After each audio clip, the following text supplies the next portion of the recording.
everybody, and welcome to this slightly different episode because I have a rather unfortunate announcement to make. I went to record the next survival episode and unfortunately the world has corrupted and I do not have a backup, so I have unfortunately lost my survival Minecraft world.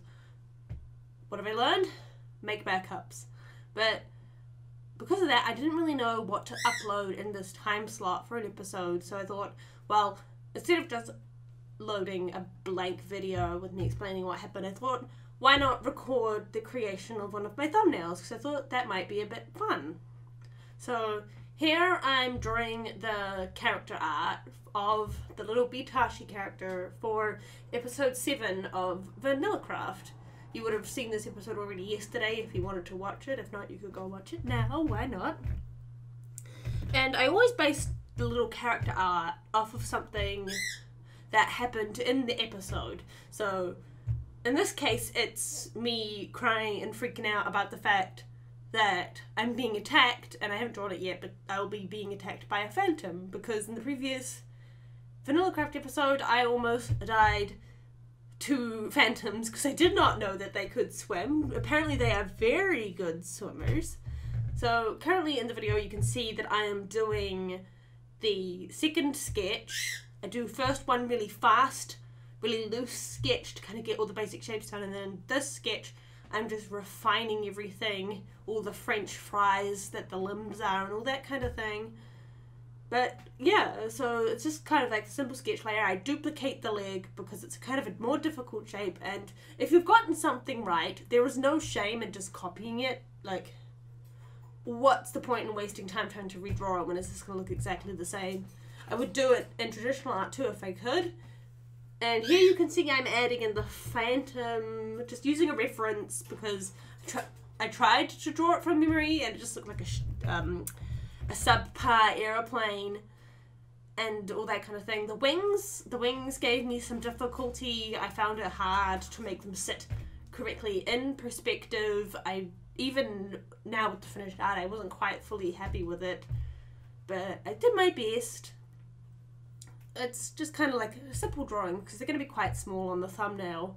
I was originally going to do a lot more detail in these drawings, but you never see them very big. And if I made them too detailed, a lot of the detail would be lost and it would make the image look very messy.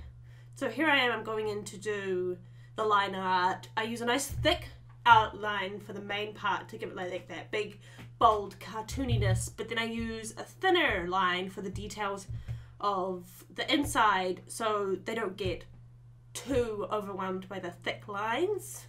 Like the tongue is a thinner line, the lines inside of the arms to make that square shape, those are thinner, and all that kind of thing. It's a universal across all of the drawings. They kind of follow the same basic format. I always use the same size brushes just to give them kind of a cohesiveness next to each other. I wouldn't be surprised if they looked a bit different next to each other anyway, but the more you draw something, the more it will look slightly different as you kind of go from the more focused drawing to the more loose drawing as you get better at drawing something. But yeah, so I kind of keep this cohesiveness to it.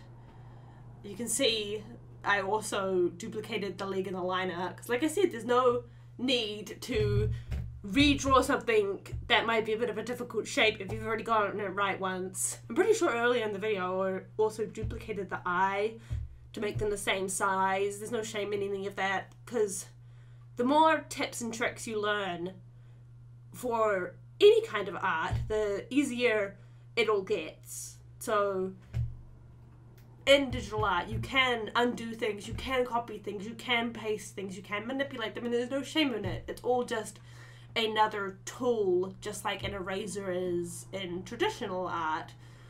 And the more tips and tricks you learn, the faster, more refined your art becomes, and one, you can produce art faster, and two, you tend to learn how to do it in a higher quality as you have more time to dedicate to details.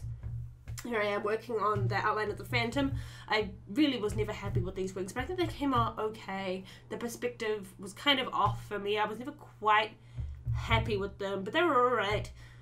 one of the good things about these characters is that the blockiness makes the perspective easier to draw. So if you ever want to learn to draw something in more intense perspective, draw Minecraft characters, because the cubiness of them helps you to get that kind of forced perspective a bit easier, and then after you've practiced with the Minecraft characters, I found it actually kind of easier to go back and draw non-cubey characters in more fun perspective and poses.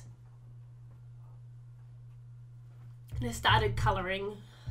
I use clipping groups to keep all of my details inside of the drawing, so nothing will like be outside of the liner unless I let it be out of the side of the liner. And it's just another one of those little things that you can do to save some time. I don't have to worry about drawing outside the lines when I'm adding all these grey lines. They're just automatically inside the phantom.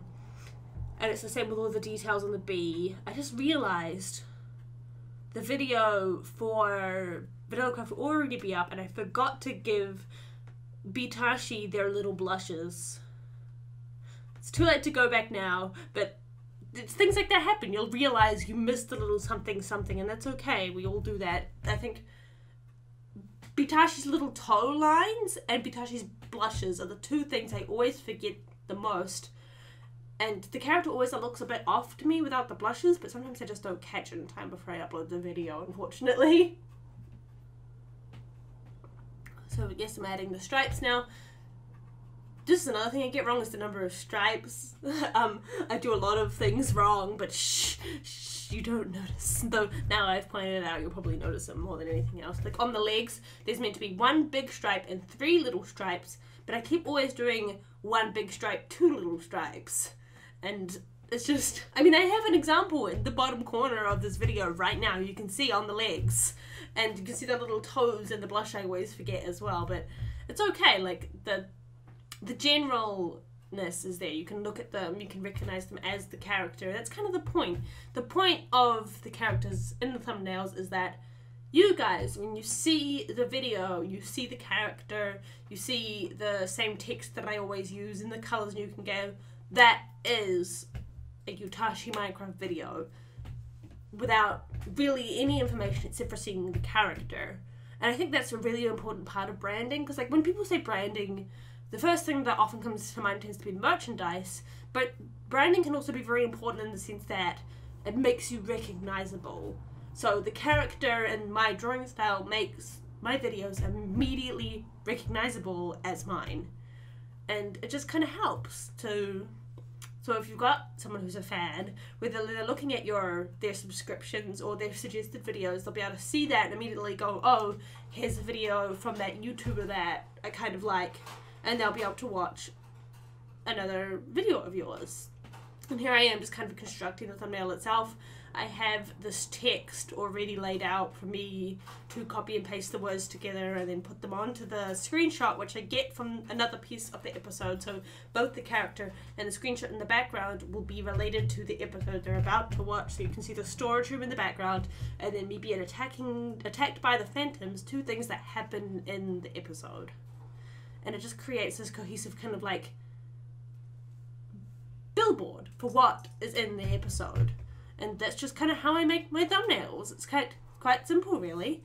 I hope you enjoyed this video, except for the fact that there's going to be no survival episode.